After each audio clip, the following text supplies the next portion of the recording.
Hello everyone, welcome back to my channel. Today's video is going to be all about things that you can do with coloured rice.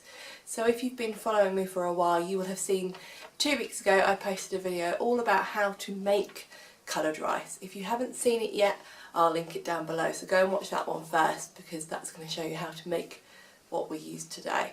However, you could just use normal rice. It doesn't have to be dyed. I just think the fact that it's coloured just makes it that little bit more interesting and exciting.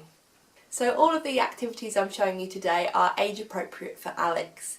He is currently 22 months old, but I think these activities would be absolutely fine for babies from about 18 months, as long as your child isn't really putting anything in their mouth anymore, or that you can trust them to listen to you when you tell them not to. Uncooked rice isn't really good for you if you eat it, so it's best not to let them do that. I think older children would enjoy this too. I would say anything probably up to school age and maybe even into school age, but I think there would be more learning that you could get out of it for children of that age, and I'm sure I will be playing with it again when Alex is older, so I will share with you what sorts of things I do then. The other thing I wanted to say before I get started and show you the activities is that I probably wouldn't do all of these activities in one day. I would set up one of these activities or leave out some of the tools that I'm going to talk to you about and just do that.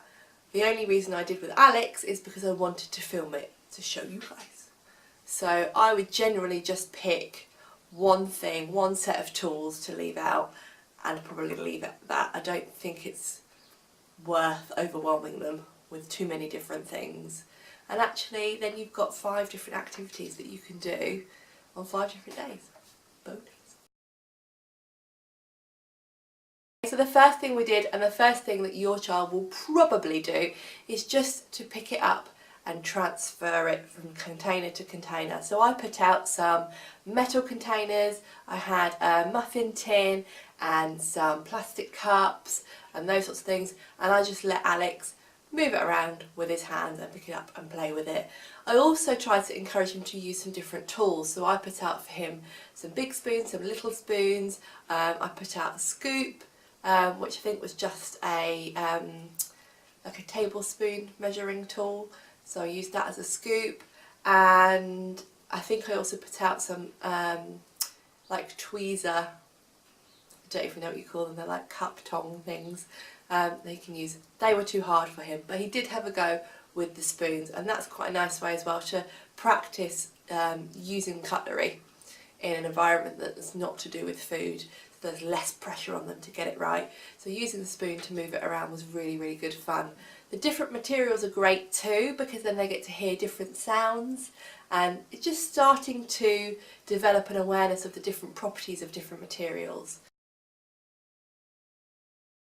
Linked to number 1, I then introduced a funnel. Now I used the funnel to show Alex how to use it to help him to fill up some of the different containers, but he wasn't massively interested in doing that. What he did like doing was just picking up the rice and pouring it sort of down into the funnel himself and watching it run through, and that's absolutely fine. He is still very young. He is still not really having much of a purpose to his play, and that's absolutely fine. He just wanted to have fun and explore it. I then introduced some beads into our play as well, and Alex straight away decided to start hiding those in the muffin tin and covering them over, which was brilliant. It was exactly what I was going to be doing with him anyway, so that was really nice. And then I encouraged him, once he'd hidden them all, to have a little scavenge and see if he could find them again. So it's a bit like a hide and seek. And then with those beads I decided to put them into a colander and cover them up with some of the rice so it was like they were hidden. And then show Alex how he could wiggle the colander around to find the treasure.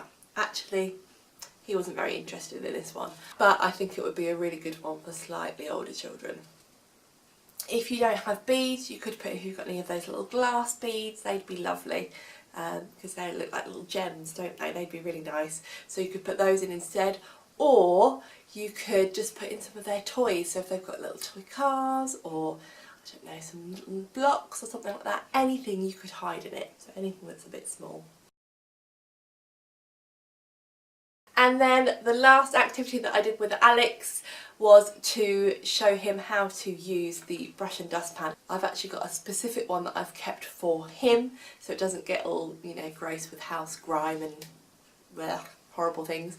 So it's a little toy one that I just got from a cheapy Poundland type shop, and I showed him how to use it, and I didn't worry about the dustpan because I thought it would be too complicated to start with. I just showed him how to use the brush and let him have a go at sweeping the rice around, and he really found that quite fun.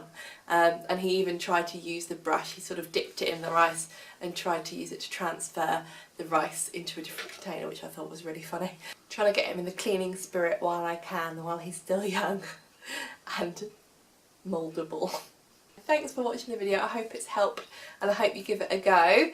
Let me know if you come up with any other different activities to do with your little ones using rice, and please do let me know in the comments down below, and I'd love to hear that you've been playing with it and what you've been up to. Thanks for watching, and I will see you next time. Bye.